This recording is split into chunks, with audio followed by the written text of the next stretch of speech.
Hello दोस्तों, आप सभी को प्रभु यीशु मसीह के नाम में जय मसीह की। परमेश्वर के नाम की स्तुति हो, परमेश्वर के नाम की महिमा हो। एक बार फिर से मैं आप सभी का स्वागत करती हूँ मेरे एक और नए वीडियो में। दोस्तों, आज का जो ये वीडियो है ये बहुत ही खास होने वाला है हर एक उस मसीही भाई बहन के लिए जो आज प्रभु यीशु मसीह पर विश्वास करते हैं। क्योंकि बहुत सारे लोग एक सवाल को लगातार पूछते रहते हैं जिसका जवाब मैं चाहती हूँ कि ये वीडियो के माध्यम से मैं आपको दे पाऊँ। आज बहुत सारे लोग अन्य भाषा प्राप्त करना चाहते हैं। जी हाँ दोस्तों, बहुत सारे मसीही भाई बहन लोग ऐसे हैं जो चाहते हैं कि उन्हें अन्य भाषा का वरदान मिले।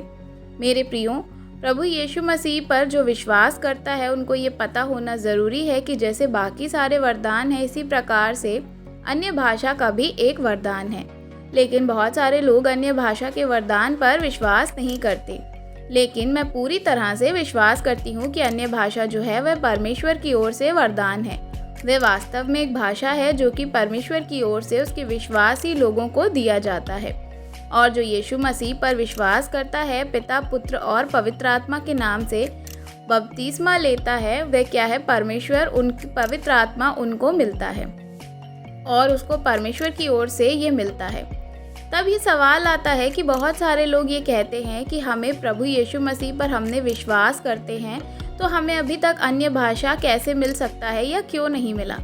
देखिए, सबसे पहली चीज़ आपको ये समझना बहुत ही ज़्यादा ज़रूरी है कि अन्य भाषा को आप सीख नहीं सकते। जी हाँ दोस्तों, कोई भी व्यक्ति आपको ये अन्य भाषा नहीं सिखा सकता। आप इस तरह से बोलिए, इस तरह से बोलिए, ऐसे दुनिया भर के जैसे बाकी भाषाएं, हज़ारों प्रकार की भाषाएं दुनिया में बोली जाती हैं, उस तरह से आप इस भाषा को नहीं सीख सकते। वह दूसरों को उस भाषा को नहीं सिखा सकते। लेकिन अब जब बात आती है अन्य भाषा की, तो अन्य भाषा के बारे में बाइबल के अनुसार अन्य भाषा उसका कोई भी मनुष्य आपको अपनी तरह नहीं सिखा सकता, क्योंकि ये परमेश्वर की ओर से दिया हुआ वरदान है। और जो परमेश्वर की ओर से मिलता है, इसको ये सिखाने को मिलता है, वही इस चीज़ को इस्तेमाल कर सकता है, उसको बोल सकता है। लेकिन सबसे पहली चीज़ तो ये आप समझिए कि कोई भी पास्टर या विश्वासी आपको अन्य भाषा बोलना नहीं सिखा सकता। लेकिन बहुत सारे YouTube पर हम वीडियोस देखते हैं, बहुत सारे ऐसे वीडियोस हैं जहाँ पर कुछ लोग अन्य भाषा सीखने का तरीका आपको बताते हैं।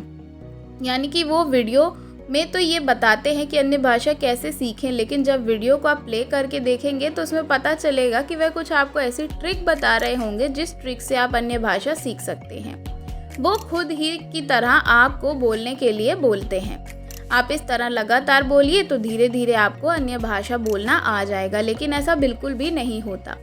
अन्य भाषा को सीखने का एकमात्र तरीका है बहुत पवित्र आत्मा। परमेश्वर अगर अपने भाषा आपको देता है तो वह आपको अन्य भाषा बोलना भी सिखा देता है, क्योंकि एक वरदान है ये। लेकिन बहुत सारे लोग इसको नहीं समझते हैं। अगर हम किसी पास्टर से प्रार्थना करा लेंगे, कोई पास्टर अगर बोलता है, अगर हम उससे बोलेंगे या उसको रिपीट कर लेंगे तो हमें अन्य भाषा बोलना आ जाएगा, जो कि बिल्कुल भी सही नहीं है। देखिए, ये एक वरदान है, ये कोई सीखने की चीज़ नहीं है। परमेश्वर की ओर से ये वरदान है और इसे कौन सीख सकता है, कौन सिखा सकता है। सबसे पहली चीज़ आपको ये समझना होगा, जो व्यक्ति ये विश्वास करता है कि यीशु मसीह परमेश्वर का इकलौता पुत्र है, जिसे परमेश्वर ने यानी मनुष्य के पापों के उद्धार के लिए संसार में भेजा, मनुष्य के सारे पापों को अपने ऊपर उसने ले लिया, मृत्यु को सह लिया और क्या किया, तीसरे दिन मुर्दों में से जी उठा, फिर से वह बादलों पर उठा लिया गया। अगर हमें लेने वापस आने वाला है तो इस बात पर जो विश्वास करता है उस व्यक्ति को परमेश्वर पवित्र आत्मा का दान देते हैं। और जैसे जैसे वो पवित्र आत्मा से भरता चला जाता है, प्रभु के वचनों में आगे बढ़ता रहता है, पवित्र आत्मा के साथ साथ उसको अन्य भाषा का वरदान भी प्राप्त होता है। ये तो पूरी तरह से परमेश्वर के वचनों पर आधारित है, परमेश्वर की इच्छा के अनुसार आधारित है। तो कोई ज़बरदस्ती अन्य भाषा को प्राप्त नहीं कर सकता, क्योंकि ये एक वरदान है। अगर मैं एक वचन आपके लिए पढ़ूं तो हम देखते हैं वहाँ पे इस प्रकार से लिखा हुआ है। जब हम देखते हैं पहले कुरिन्थियों की पत्री उसका 14 अध्याय जब हम पढ़ते हैं तो वहाँ पे ऐसा लिखा हुआ है, अन्य भाषा भी एक वरदान है।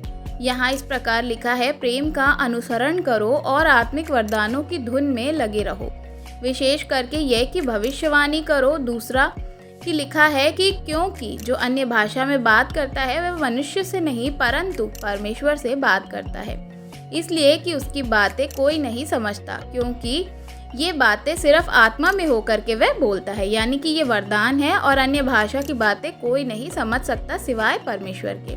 जब एक व्यक्ति अन्य भाषा में बात करता है तो उससे परमेश्वर ही सिर्फ समझ सकते हैं, या फिर वो व्यक्ति जिसे अन्य भाषा का अनुवाद करने का वरदान मिला हो।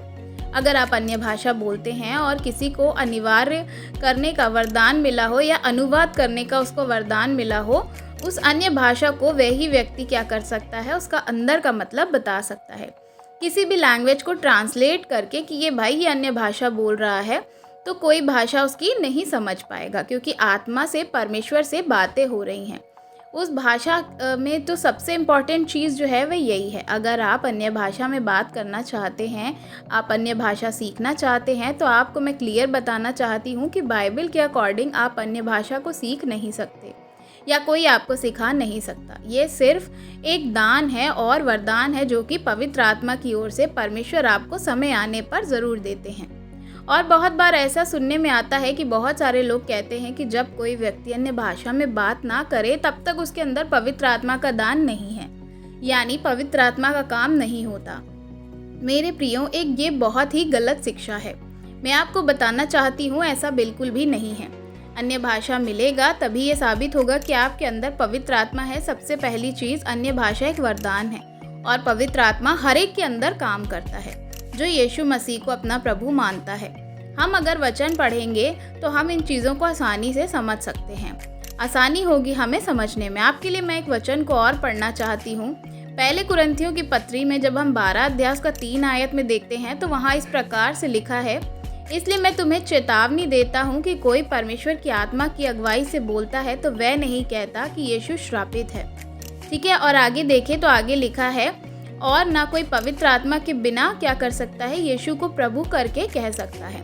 मेरे प्रियो, जो व्यक्ति यीशु को प्रभु मानता है, जो व्यक्ति यीशु मसीह को अपना उद्धारकर्ता मानता है, तो वो बिना पवित्र आत्मा की सहायता से नहीं मान सकता। अगर आप यीशु मसीह को अपना प्रभु मानते हैं तो इसका मतलब है पवित्र आत्मा आपके अंदर काम करता है, तभी तो आप यीशु मसीह को अपना उद्धारकर्ता के रूप में ग्रहण कर रहे हैं। और हो सकता है कि आप यीशु मसीह को अपना उद्धारकर्ता मानते हो लेकिन आपको अन्य भाषा का वरदान नहीं हो। तो अगर आपको अन्य भाषा का वरदान नहीं मिला है तो इसका मतलब ये नहीं है कि आपके अंदर पवित्र आत्मा नहीं है, ऐसा बिल्कुल भी नहीं है। जो कोई यीशु मसीह को अपना ईश्वर मानता है, यीशु को श्रापित नहीं बोलता है, वह पवित्र आत्मा के द्वारा ही काम कर रहा है। और हम बाइबल में ये भी देखते हैं कि अन्य जातियों में भी बपतिस्मा लेने से पहले जो पवित्र आत्मा के दान उन्हें मिलते थे। जब हम देखते हैं 10 अध्याय में तो वहाँ पे हमें पढ़ने में मिलता है कि और वहाँ पता चलता है कि किस प्रकार परमेश्वर ने अन्य जातियों पर भी अपना आत्मा को डाला। और पतरस ने जब इस चीज़ को देखा तो पतरस ने कहा, देखो किस तरह से पवित्र आत्मा उन लोगों के ऊपर जो है, मसीही लोगों के ऊपर जो अन्य जाति के लोग थे, उन्होंने बपतिस्मे का मन भी बना लिया और वे क्या हुए, पवित्र आत्मा से भर गए। और पतरस ने उन्हें बपतिस्मा देने के लिए कहा।